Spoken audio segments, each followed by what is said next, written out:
교회 주보의 앞면에 보시면 오른쪽에 한 달간 우리가 기도해야 될 여러 가지 기도 제목들이 거기 기시되어 있습니다.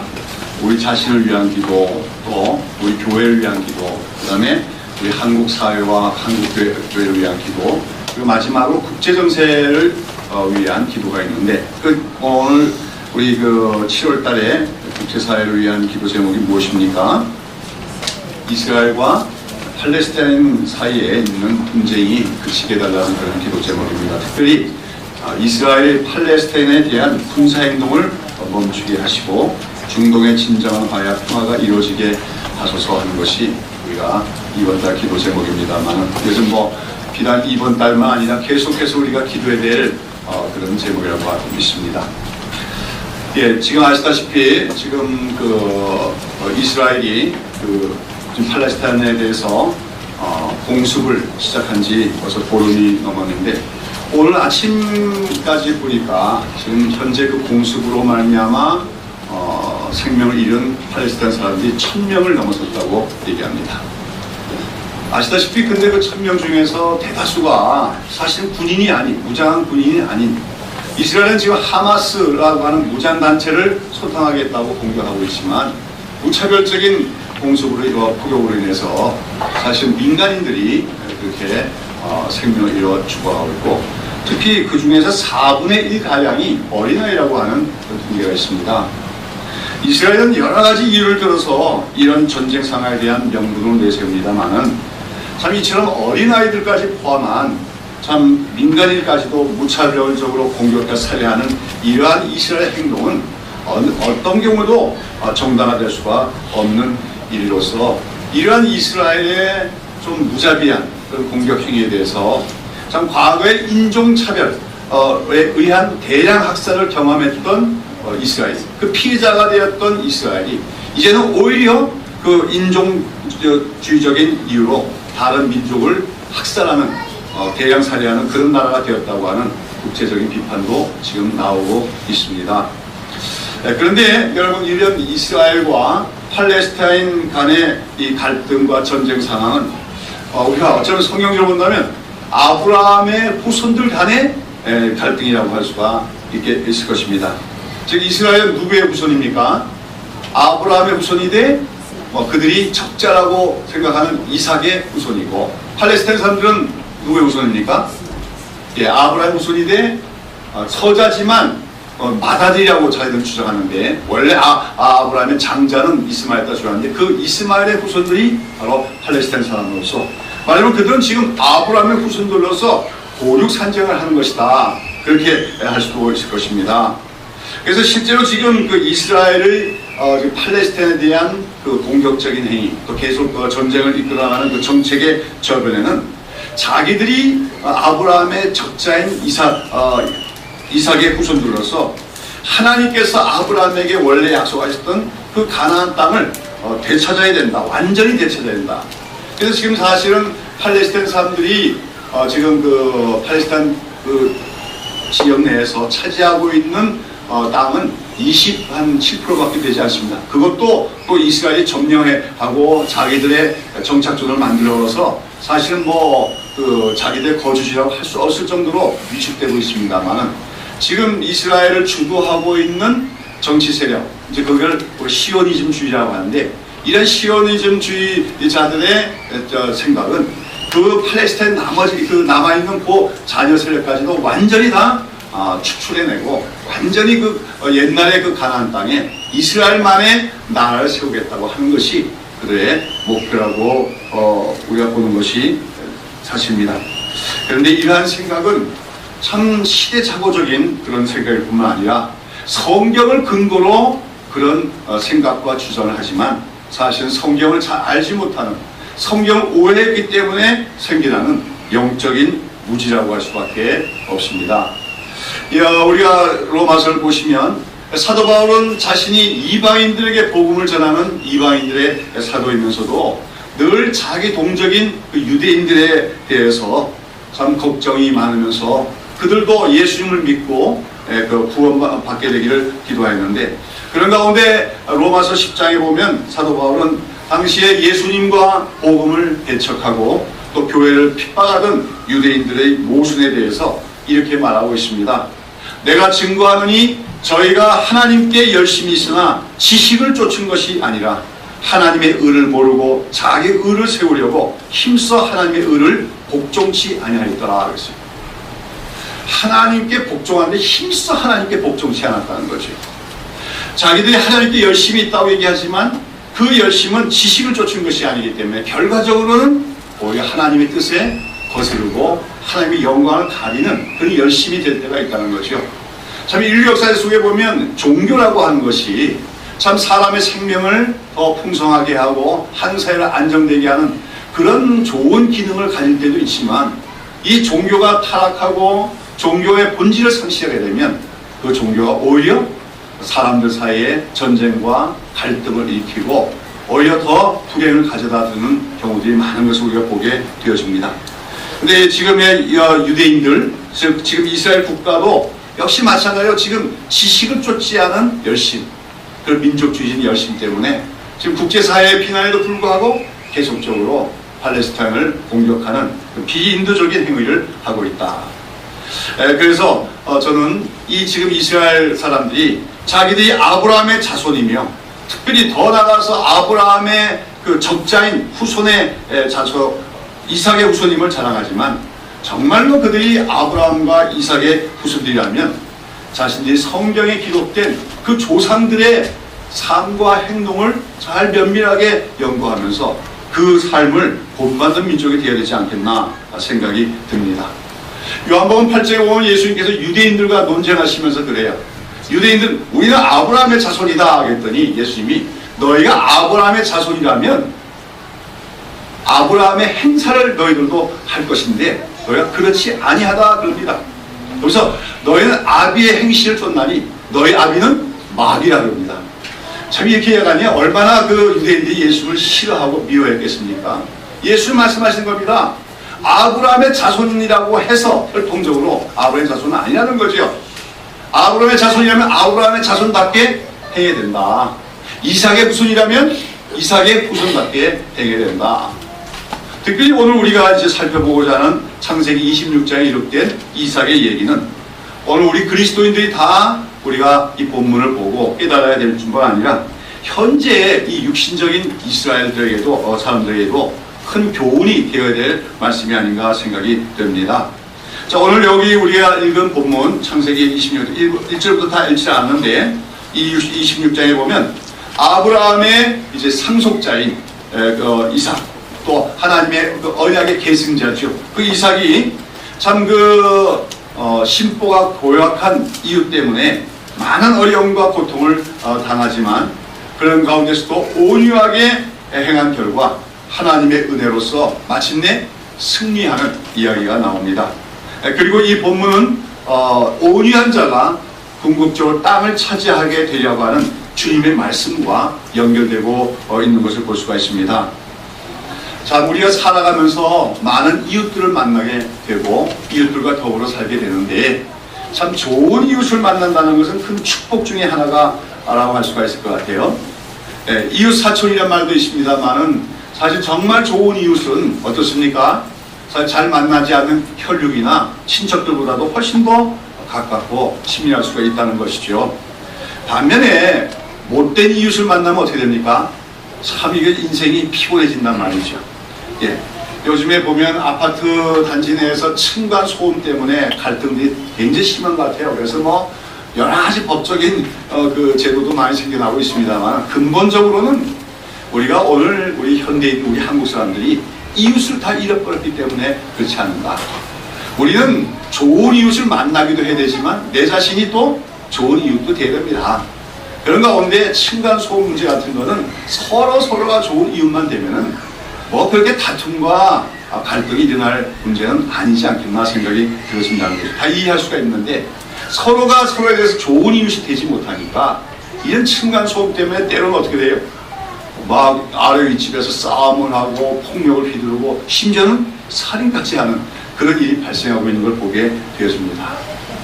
우리가 정말 우리나라 이 사회가 경제적으로 성장했다고 하지만 그 속에서 우리 사회가 공동체성을 잃어간 그 속에서 참 좋은 이웃들이 없어진다고 하는 것, 그것이 오늘 우리 사회의 불행이 아닌가 싶어요.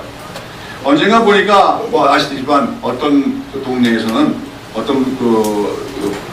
동네에서는 한밤중에 사람들이 다 잠들면 어떤 사람이 슬그머니 나와갖고는 거기 주차해 있는 차들의 그 타이어를 다 그냥 구멍을 내서 펑클내는 그런 일이 있었습니다. 나중에 결국은 CCTV에 찍혀서 잡혀서 구속이 됐습니다만은 왜 그렇게 했는지 이유는 없습니다만 참 그런 그 심술궂은 이웃이 있으면 참 같이 사는 사람들이 다 피곤할 수밖에 없는 것이죠. 자, 오늘 우리가 살펴보는 그 창세기 26장의 이야기를 보면 아브라함의 아들이고 아브라함 언약 계승자인 이삭이 아주 심보가 사나운 이유 때문에 많은 어려움과 고통을 겪다가 그러나 하나님의 은혜로 마침내 승리한 얘기가 나옵니다. 우리가 이제 아브라함의 이야기를 그동안 쭉 살펴봤고 이제 이삭의 얘기를 좀 잠시 살펴봅니다만은 이삭은 아브라함의 아들로서 비교적 조용한 사람의 성격의 사람이었던 것 같습니다. 또 매우 양순했던 사람인 것 같습니다. 그가 양순하고 온유했던 사람이다 하는 걸 우리가 창세기 22장에 나오는 사건 가지고 알 수 있죠. 아브라함이 하나님께서 자기 아들을 번제로 바치라는 그런 명령을 듣고서 거기 순종하기 위해서 모리아 산에 올라가서 그 이삭을 하나님께 바치자고 했을 때 이삭은 어떻게 반응합니까? 거기서 저항을 하지 않습니다. 아버지가 자기를 결박하고 제단 앞에다 꾸려없을 때 이제 무엇 하려는지 다 알 수 있죠. 그럴 때 눈치가 있는 아들이라면 어떻게 행동하겠습니까? 아버지 왜 이러냐고 저항할 수도 있겠고, 또 그 당시에 아마 이삭이 대략 10대 말, 한 17, 18세의 청소년 내지는 20세 정도 된 청년이라 볼 수 있는데 얼마나 혈기 힘이 좋을 때입니까? 자기 아버지인 아브라함은 120세나 된 노인이니까 그거 밀쳐내고 결박을 풀고 도망치는 거 어렵지 않습니다. 그러나 이삭은 아브라함이 하나님께 순종해서 자기 아들을 번제로 바치려고 그 아들을 죽이려고 그렇게 결박하고 무릎을 꿇렸을 때 거기서 아무런 반응 없이 그냥 순종하고 있었던 것을 우리가 성경에서 보게 되었습니다. 이런 면에서 이삭은 장차 골고다 언덕에서 십자가에서 죽으실 예수님의 그림자와 같은 인물이다, 그렇게 말할 수가 있다고 하는 것입니다. 즉 모리아 산장의 제단에서 그 앞에서 결박을 당한 채 무릎을 꿇고 엎드린, 그러면서 지금 죽음의 시간이 가까워오는데도 불구하고 순종하고자 하는 그 이삭의 모습은 장차 그 모리아 산정인 바로 골고다 언덕에 십자가에서 달려 죽으실 우리 예수님의 모습을 보여준다고 하는 것입니다. 예수님은 골고다 언덕에 세워진 그 모리아 산정에 세워진 그 십자가의 고난이 너무나도 고통스럽고 수치스러운 형벌이었지만 그 십자가 죽음만이 인류를 구원할 수 있는 길이라고 하는 아버지의 뜻에 순종하기 위해서 묵묵히 그 십자가의 길로 십자가의 죽음을 향하여 순종하며 나아갔다고 하는 것이죠. 그런 면에서 이제 이삭은 예수님의 모형이라고 할 수가 있는데, 자, 그런데 이처럼 참 이삭이 온유하고 순종적인 이런 사람이다 보니까, 근데 세상에서는 흔히 이런처럼 참 온유하고 순종적인 그런 성격의 사람들이 때때로 만만하게 볼 때가 많은 것 같습니다. 반대로 큰 소리를 내고 자기 힘을 과시하는 사람들에게 대해서는 사람들이 어떻게 합니까? 똥이 더러워서 피하지, 무서워 피하라, 그러면서도 은근히 그렇게 목소리가 큰 자들을 두려워하기도 하고 또 그에게 잘 보이려고도 합니다. 그러나 자기 주장을 잘 하지 않고 온유하고 겸손하고 순종하는 사람들에 대해서는 조금 무시하는 경향이, 업신여기는 경향이 생길 때가 있다고 하는 것입니다. 오늘 이삭의 경우도 마찬가지였지요. 자, 오늘 우리가 본문에 보시면 26장 1절에 보시면 아브라함 때에 첫 흉년이 들었더니 그 땅에 또 흉년이 들매 이삭이 그랄로 가서 블레셋 왕 아비멜렉이 이르렀더니 여호와께서 이삭에게 나타나 가라사대 애굽으로 내려가지 말라, 내가 네게 지시한 땅에 거하라 말씀하셨다고 되어 있습니다. 우리 아시죠? 창세기 12장에 보면 하나님의 부르심을 받고 갈대우를 떠나서 아람 땅을 떠나서 가나안 땅에 들어온 아브라함이 첫 번째 흉년을 당했습니다. 그때 굉장히 큰 흉년이었잖아요. 그래서 그때 아브라함이 하나님께 여쭤보지도 않고 어디로 내려갑니까? 애국으로 내려갔다가 사실 큰 실수하게 되어졌지요. 그때와 당시와 같은 그런 흉년이 또 한 번 온 겁니다. 그러니까 지금 세월이 얼마나 흘렀어요? 상당한 세월이 흘렀는데 거의 한 100년 만에 온 흉년이라고 얘기할 수가 있을 것입니다. 그 100년 만의 흉년이니까 굉장한 흉년이 왔다는 거예요. 그런데도 이제 가나안 땅에 그랄이라고 하는 지역만은 그래도 아마 물이 있고 그래서 농사가 좀 가능하고 목축이 가능했던 것 같아요. 그래서 이제 하나님께서는 아브라함이 그랬던 것처럼 흉년이 왔다고 애굽 땅으로 가지 말고 이 가나안 땅, 이제 하나님이 약속하신 그 약속의 땅에 머물고 있으라고 말씀하고 있는 것입니다. 그래서 이제 이삭은 그랄 지역으로 갔는데 이 그랄 지역이라는 것이 어디냐 하면 지금 바로 이스라엘이 공습을 하고 있는 가자 지역이 바로 이 그랄의 땅이에요. 이제 그랄이라는 것은 블레셋 사람들이 살던 데인데 사실 지금 우리가 그 중동에서 팔레스타인이라고 부르는데 그 명칭이 잘못된 거죠. 로마인들이 일부러 그렇게 잘못된 이름을 갖다 붙인 거라고 합니다. 그리고 지금 이스라엘과 분쟁하고 있는 팔레스타인 사람들, 이 팔레스타인이란 말이 무슨 말입니까? 블레셋이란 말이에요. 블레셋이란 말인데 그 사람들은 블레셋 사람 아니죠. 블레셋 사람들은 그 땅에서 나중에 소멸되고 말았고, 그리고 아까 얘기한 것처럼 지금 현재 그 팔레스타인 지역에 있는 팔레스타인 사람들은 아랍 사람들입니다. 말하자면 아브라함의 후손이고 이스마엘의 후손들인데 그 원래 이스라엘 사람 유대인들이 그 팔레스타인에 살다가 주 70년에 그 예루살렘이 멸망을 당하고 로마에 의해서 유대인들이 다 추방된 후에 그 땅에 들어와서 거주하며 살게 된 아랍 사람들을 팔레스타인 사람이라고 얘기하는 거죠. 그러나 사실은 그들은 아랍 사람이죠. 근데 오늘 본문에는 이제 그 그랄이라고 나오는데 바로 그 지역이 바로 지금 가자 지역과 같은 바로 그 지역으로서 블레셋이라고 하는 민족은 가나안 민족이 아닙니다. 그 가나안에 나중에 가나안 전쟁에서 보면 가나안 종족들과 싸우는 얘기 나옵니다만은 블레셋은 그 가나안 족속이 아니에요. 이 블레셋 사람들은 원래 그레데 섬이라고 하는 섬에 살던 해양 민족이죠. 그런데 그들 중에서 일부가 어디로 이주해온 겁니까? 이 가나안 땅으로 이주해서 살던 그런 사람들이 바로 블레셋 사람들입니다. 그리고 블레셋의 왕을 아비멜렉이라고 부르는 겁니다. 우리 애굽의 왕을 뭐라고 부릅니까? 바로라고 부르듯이 또 로마 황제를 가이사라고 부르듯이 역시 이제 그 블레셋도 블레셋의 왕을 아비멜렉으로 부른다고 하는 것이죠. 그런데 창세기 21장에 보면은 이 아비멜렉 얘기가 또 나와요. 그걸 보면 아브라함이 또 그때에도 이 블레셋 사람과의 어떤 충돌이 있었는데 거기서 그 잘 해결이 돼가지고 그 당시 아비멜렉과 평화의 언약을 얻고 서로 불같이 맹세를 하는 그런 얘기가 나오고 있습니다. 그러고 나서 이제 아브라함은 그 블레셋 사람들이 살고 있는 그랄 지역에도 일부 곳곳에다가 아브라함 자신이 사용할 우물을 판 적이 있었다고 하는 것입니다. 그러므로 이제 지금 이삭이 이 그랄에 들어와서 살게 된 이주해서 사는 것은 잘못된 것은 아닙니다. 그것은 아버지 때부터 어느 정도의 권리를 갖고 있었던 것이고, 특별히 아버지 아브라함이 파놓은 이삭 우물들이 있기 때문에 그 우물을 다시 파서 그 생활용수도 쓰고 목축을 하기 위해서 사용하고자 그리로 왔다고 하는 것이죠.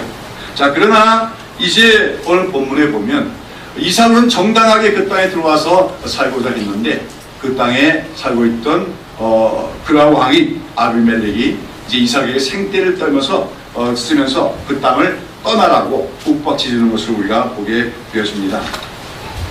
오늘 본문에 보면 왜 아비멜렉이 그런 일을 합니까? 아마 시기심 때문에 그렇죠.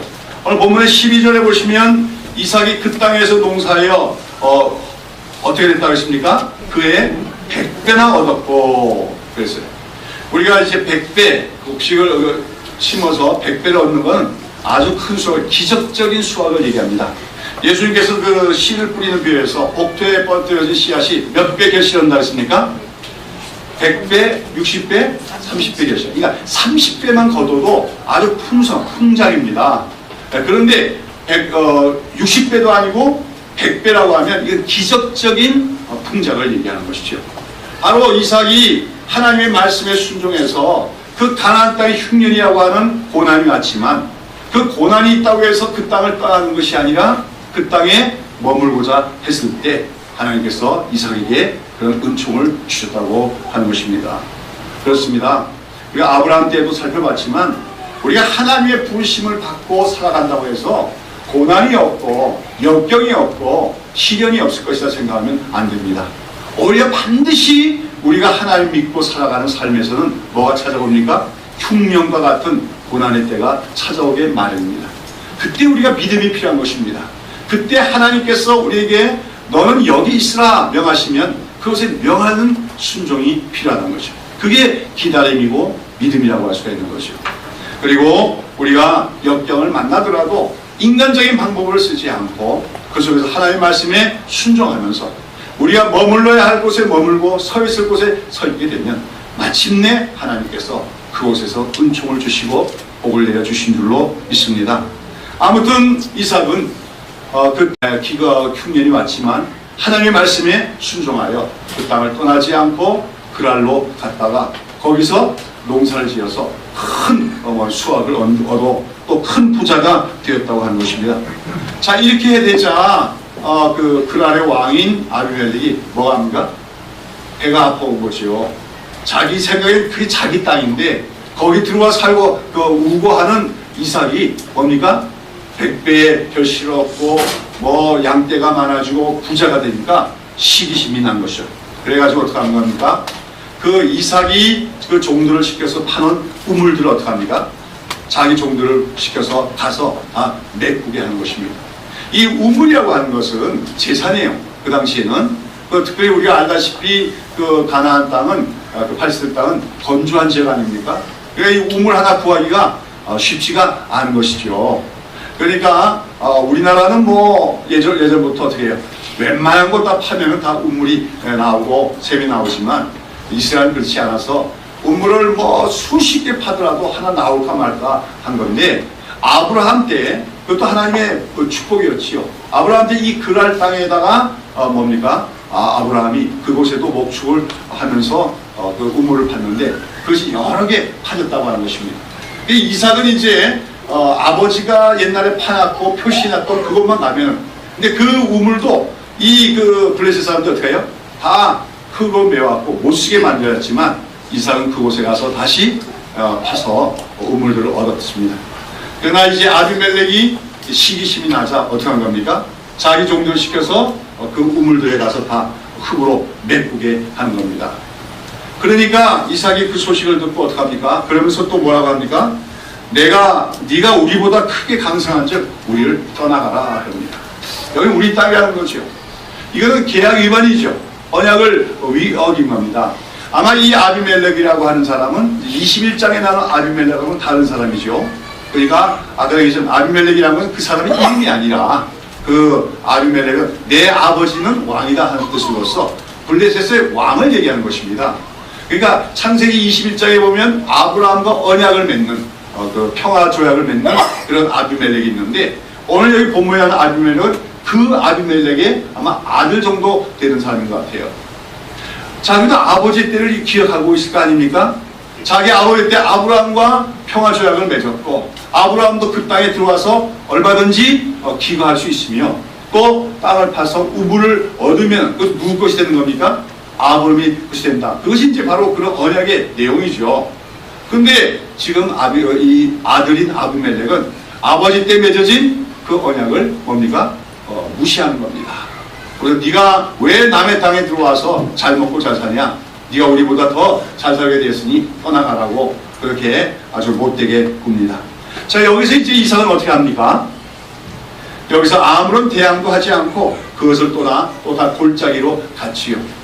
그리고 그 근처에서 또다시 아버지 때 이 근처에 어디 우물을 파놨는데 그래서 그곳을 찾아가서 우물을 팠더니 어떻게 합니까? 거기서 다시 우물이 나오게 돼서 또다시 거기서 생활을 하며 목축을 할 수가 있었다고 하는 거죠. 그랬더니 이 소식을 듣고 또 어떡합니까? 아비멜렉이 또 득달같이 그 종들을 보내서 또다시 우물을 메꿉니다. 그래서 어떡하면 이삭은 또 할 수 없이 자기 식소를 이끌고 다른 곳으로 가서 거기서도 또 아브라함 때 우물을 팠던 곳을 찾아서 우물을 팠더니 다시금 우물이 또 나오게 되었다는 거죠.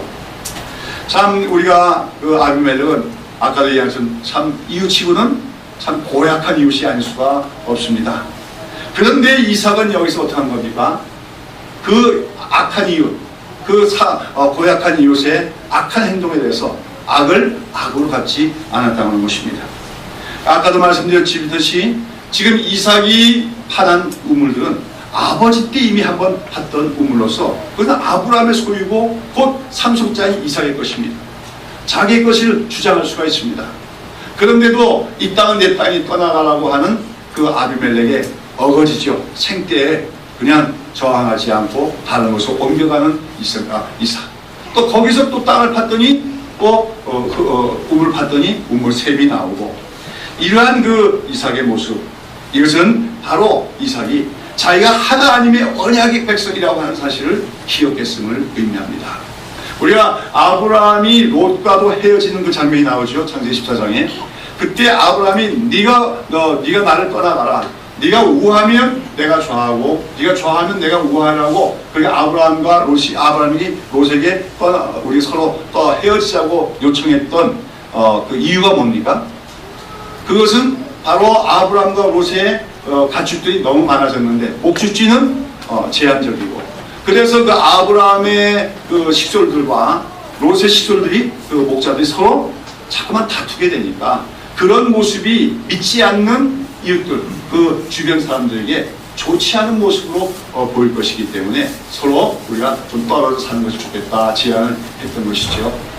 아브라함은 그렇게 말했던 것이 우리가 하나님을 믿는 하나님의 백성들이 아니냐. 그런 우리가 세상에 믿지 않는 불신자들 앞에서 서로 다투는 그런 모습은 옳지가 않다 했던 것이 아브라함의 그 생각이었습니다만 지금 이삭도 마찬가지입니다. 이삭은 지금 아비멜렉이 지금 자기에게 그 땅을 떠나가라 그러고 우물을 메우는 것은 이건 불법적인 것입니다. 거기에 대해서 얼마든지 저항할 수 있지만 그러나 이삭은 여기서 하나님의 백성으로서 온유하게 대하는 것이 바로 하나님 백성다운 자세임을 알고 그렇게 행했다고 하는 것입니다. 특별히 이러한 가운데 이삭은 이러한 모든 불의한 일에 대해서 하나님이 의로운 재판장이 되신다. 하나님이 다 내려다보시다는 것을 믿었다고 하는 것을 의미하는 줄로 믿습니다. 그래서 그는 아비멜렉의 종들이 쫓아와서 기껏 파나온 우물들을 또 뭡니까? 흙으로 메꾸면 아무 말 없이 또 다른 곳으로 옮겨갑니다. 또 거기서 또 하나님의 은혜로 또 우물이 또 다시 나오게 되고 또 쫓아와서 메꾸고 이런 일이 반복이 됩니다만 이삭은 묵묵히 뭡니까? 못된 이웃에게 양보해주고 옮겨나가는 것을 보게 되어지죠. 그런 가운데 이삭이 가는 곳마다 그렇게 샘이 나왔던 것은 하나님의 특별한 간섭과 특별한 은혜로서 하나님께서 자기와 언약을 맺은 이삭, 그 이삭이 하나님의 백성답게 살라고 했을 때 주신 하나님의 은총이었다고 말할 수가 있는 것입니다. 자, 그러면서 이제 24절에 보시면 하나님께서 이삭에게 그처럼 악한 이웃에 대해서 대항하지 않고 뭡니까? 악으로 갚지 않고 온유하게 대응하는 이삭에게 하나님이 뭐라고 합니까? 나는 네 아비 아브라함의 하나님이니 두려워 말라. 내 종 아브라함을 위하여 내가 너와 함께 있어 네게 복을 주어 내 자손으로 번성케 하리라고 다시 확약해 주십니다. 하나님은 한마디로 쉽게 말해서 이삭에게 겁먹지 말고 두려워 말라고 하는 것이죠. 악한 이유 때문에 뭡니까? 낭망하거나 상심하지 말고 하나님을 신뢰하며 하나님 백성답게 살아가라고 하는 것입니다. 그렇게 하면 내가 너와의 언약을 지키고 내 자손을 번성케 주시하는 격려인 동시에 약속의 제약의 말씀이었습니다. 여기서 힘을 얻은 이삭은 여기서 다시 하나님께 제단을 쌓고 감사의 제사를 드리는 것이죠. 그리고 그곳에서도 또다시 운물이 나오게 되었다는 거죠. 자, 그런데 이처럼 이삭이 참 악한 이유 때문에 어떡합니까? 기껏 파놓고 터전을 잡았던 것을 떠나갈 수밖에 없는 것을 반복해 가는데도 불구하고 가는 곳마다 이렇게 새로운 우물이 터쳐나오게 되니까 여기서 비로소 겁을 먹게 되는 사람이 있습니다. 누굽니까? 바로 아비멜렉이죠. 아마 아비멜렉은 처음에 이 이삭을 어떻게 보았을까요? 아주 만만하게 봤을 것입니다. 그렇죠? 이건 내가 뭐 찌르고 꼬집고 해도 꼼짝도 못하는구나. 내가 가 그러면은 뭐 한 말도 없이 떠나가는 그 이삭이 참 뭐가 좋아요? 머저리 같고 바보같이요. 내가 마음대로 조종할 수 있는 그런 인간처럼 보였을 것입니다. 뭐 무골충이라고 하느냐? 뼈도 없는 그런 그 벌레같이 여겼을지 모르죠. 그러면서 밑가 짓기에 뭐 농사가 잘 지으면 얼마나 잘 짓겠고 하나님 믿으면 얼마나 잘 믿겠냐 이런 식으로 이삭을 뭡니까 업신여겼다는 거예요. 그러나 그렇게 자기가 무시한 업신여긴 이삭이 가는 곳마다 어떡합니까? 우물이 나오고 또 새로운 우물이 얻어지는 걸 보고 여기서 그는 두려움이 오게 되었지요. 요즘 사람 같으면 두려워하지도 않습니다. 그러니까 우리가 사실 고대인들이 훨씬 우리보다는 착하다. 아비멜렉은 여기 보고 이 이삭에게 일어나는 일이 보통 일이 아니다. 이런 틀림없이 그가 믿고 있는 여호와 하나님께서 그와 함께 하시기 때문이라는 것을 알게 되었던 것입니다. 그래서 이제 어떡합니까? 이 아비멜렉이 자기의 친지함과 함께 이삭이 거주하는 곳으로 찾아오게 되어지죠. 그때 이제 이삭이 브엘세바라고 나중에 명칭이 브엘세바라 지어지는데 그곳에서 이제 또다시 터전을 잡고 거기서도 이제 샘을 찾고 있었는데 그곳으로 찾아옵니다. 그러고 나서 하는 말이 뭡니까? 28절 29절 내용이죠. 뭐죠? 그들이 가로되 여호와께서 너와 함께 계심을 우리가 분명히 보았나니 우리의 사이 곧 우리와 너희 사이에 맹세를 세워 너와 계약을 맺으리라 말하였노라. 너는 우리를 해하지 말라. 이는 우리가 너를 범하지 아니하고 선한 일만 내게 행하며 너를 평안히 가게 하였습니다. 이제 너는 여호와께 복을 받은 자니라. 맞습니까? 틀립니까? 아비멜렉의 말이 엉터리죠. 자기가 언제 너는 우리를 해하지 말라 그럽니다. 언제 이삭이 한 번이라도 자기에게 해를 간 적이 있습니까? 계속해서 피해를 준 건 자기 자신입니다.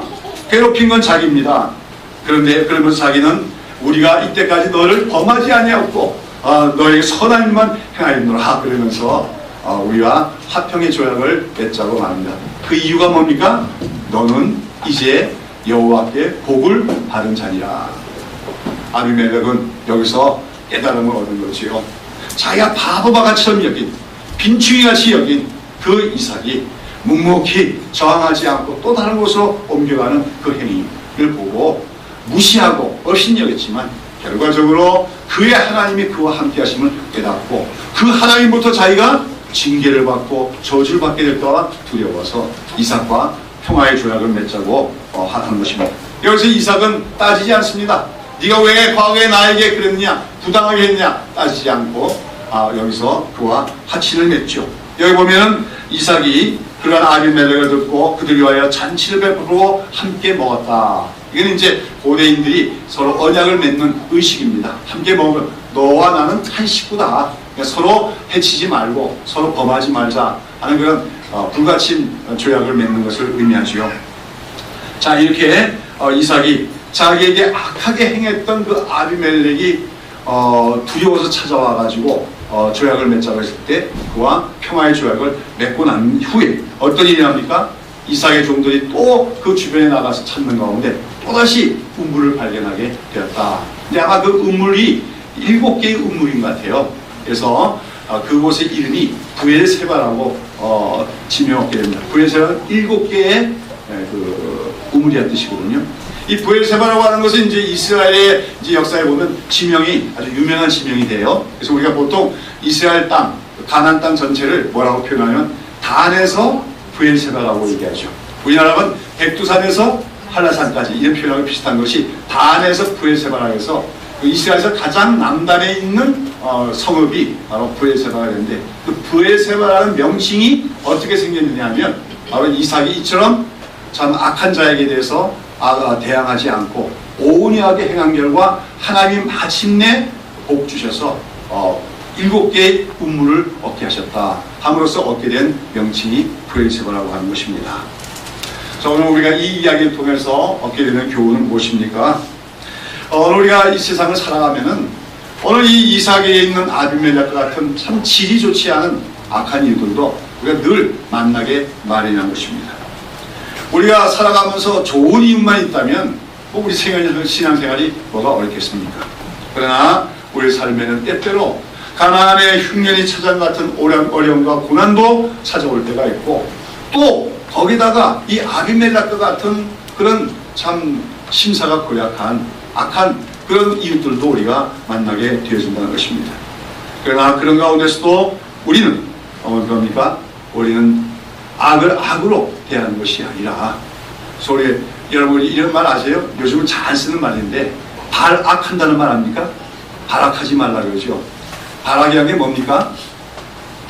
우리는 발악 그러면 막 그냥 난동을 부리고 그런 걸 연상하는데, 원래 한자어로 발악이라는 말은 악을 바란다는 것으로서 그 어떤 사람이 그 나에게 그 좋지 않게 행할 때 나도 어떻게 하는 겁니까? 악하게 대응하는 걸 발악한다는 거예요. 그래서 한마디로 성경은 우리에게 뭐라고 하는 겁니까? 발악하지 말라고 말하는 겁니다. 악한 이웃에 대해서 발악하지 말라. 그러한 말씀이 우리가 성경에서 곳곳에 있는 가운데, 특별히 공의로 심판하시는 하나님께 모든 것을 맡기라고 말합니다. 베드로전서 2장 23절의 말씀인 것입니다. 오늘 이삭이 온유하게 대합니다. 발악하지 않습니다. 양보합니다. 그러나 그 결과 그에게 하나님께서 마침내 승리를 주시고 또 더 큰 지경을 넓히도록 허락하시는 것, 이것을 통해서 우리는 오늘 온유한 자가 궁극적으로 승리한다는 사실을 확고하게 믿는 우리가 될 줄로 믿습니다. 그리고 더 나아가서 이제 그 이후의 얘기는 어떻게 되는 겁니까? 여러분, 이 아비멜렉과 그 후손들은 어떻게 되는가요? 사실 그들은 나중에 역사 속에서 다 사라지고 소멸되고 맙니다. 그러나 그 아비멜렉이 만만하게 보았던 그 이삭, 그의 후손들은 나중에 번성해서 그 땅을 마침내 차지하게 되어진다는 것이죠. 즉 온유한 자가 궁극적으로 땅을 차지하다는 얘기입니다. 그래서 우리는 산상수훈 팔복선언에서 어떤 말씀이 있습니까? 온유한 자가 복이 있나니 그들이 땅을 기업으로 차지할 것이다. 예수님이 이 말씀이 어쩌면 이 이삭의 이야기를 배경으로 삼고 있다고 말할 수도 있을 것입니다. 이삭은 나름대로 참 아까 그 아비멜렉에 대해서 저항하려고 한다면 저항할 힘도 없었던 것이 아닙니다. 이삭도 아버지로 또 물려받은 유산이 많고, 또 특별히 그 물려받은 가축과 더불어서 목자들이 많기 때문에, 아브라함 아버지 때만 해도 군사가 몇 명이 있었어요? 318명이 있었잖아요. 그러니 이삭에게도 그 목자들로 편성된 군대가 몇백 명은 됩니다. 그러니 뭐 그냥 당하고만 있지 않고 나름대로 저항할 수 있지 않겠습니까? 그러나 저항하지 않았다는 것입니다. 또 법적으로 따지면 얼마든지 그 우물과 그 땅은 아버지 때부터 물려받은 정당한 것임에도 불구하고 양보하고 떠나갑니다. 그럴 때 하나님이 더 큰 지경을 허락하여 주시고 더 좋은 샘물들을 허락하여 주셨다. 그리고 마침내 그의 후손들이 그 가나안 땅을 약속의 땅으로 얻게 되어지는, 기업으로 얻게 되는 역사를 우리가 볼 수가 있다고 하는 것입니다. 시편에 보면 바로 이처럼 온유한 자가 승리한다 하는 것을 여러 군데서 얘기하고 있는데, 특별히 우리가 시편 37편 한번 보시도록 하십시다. 시편 37편 11절을 한번 보시죠.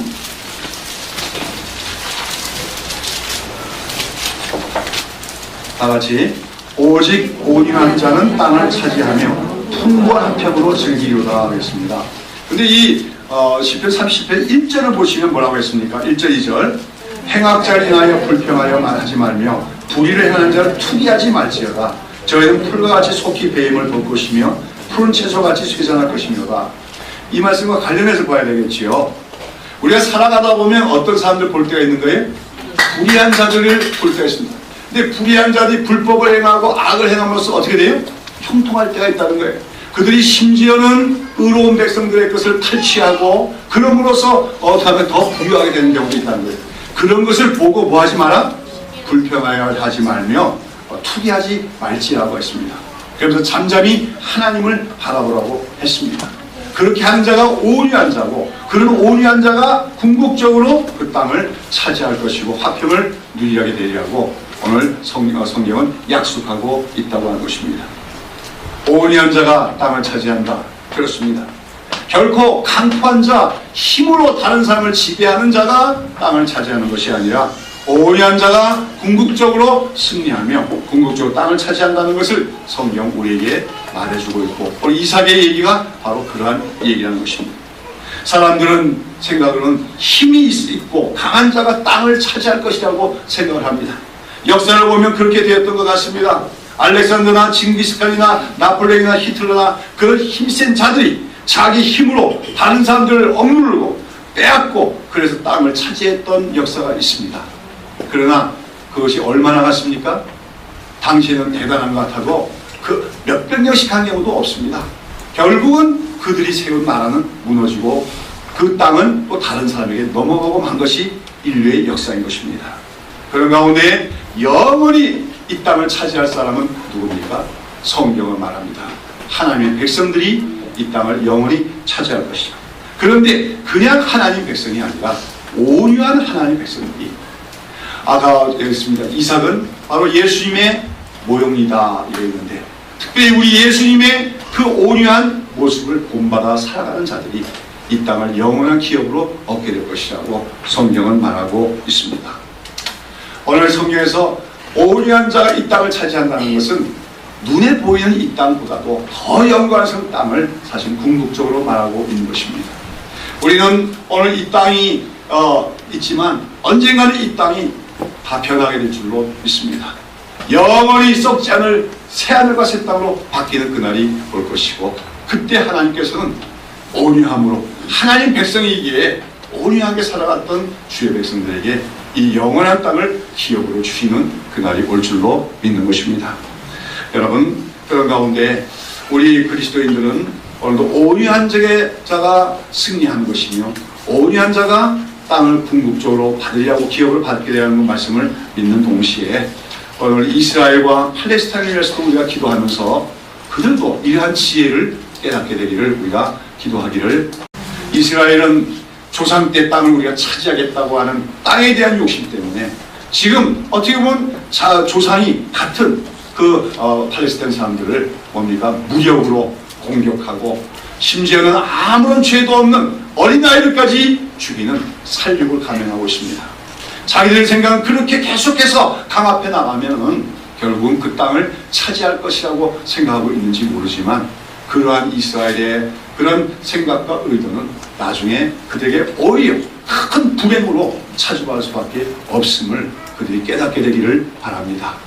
또 팔레스타인 사람들도 자기들이 이스라엘에게 당한 만큼 갚겠다고 공격하는 것이 아니라, 오늘 제가 오후에 용서라고 하는 영화를 같이 보고자 하는데 거기 보면 나오지만 그 팔레스타인 가운데, 여러분 많은 사람들이 유대인은 기독교 편이고 팔레스타인 사람들은 이슬람 편이라고 생각하는데 꼭 그렇지만 않아요. 오히려 그 이스라엘 사람들 내에 기독교인보다도 팔레스타인 사람들 가운데 기독교인이 더 비율이 많습니다.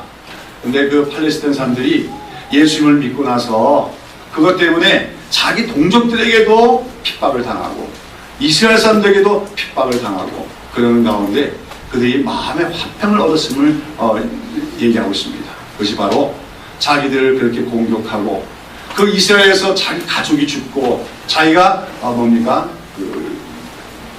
불구자가 된 그런 사람들도 있는데, 그들이 이스라엘을 위해서 용서하면서 기도를 한다는 것이죠. 그렇습니다. 그것이 바로 승리하는 길인 줄로 믿고, 이스라엘도 그 땅에서 강압적으로 그 땅을 차지하려고 하는 것이 아니라 참 그 팔레스타인 사람들과 같이 공존하고자 할 때 하나님이 그 이스라엘에게도 큰 복을 주시지 않겠냐. 그 복이 궁극적으로 예수 그리스도 안에서 구원받는 축복을 이스라엘에게도 주지 않겠나 생각이 들었습니다. 온유한 자가 땅을 차지하리라. 대단히 비현실적이고 모순적인 얘기처럼 들립니다. 그러나 우리는 궁극적으로 하나님의 백성이기에 온유하게 행하는 자가 궁극적으로 승리한 자가 될 것이며 또 영원한 땅을 기업을 받을 것을 믿는 영원한 승리자가 되기를 바라며 살아가는 주의 백성들이 되어야 될 줄로 믿습니다. 기도하겠습니다.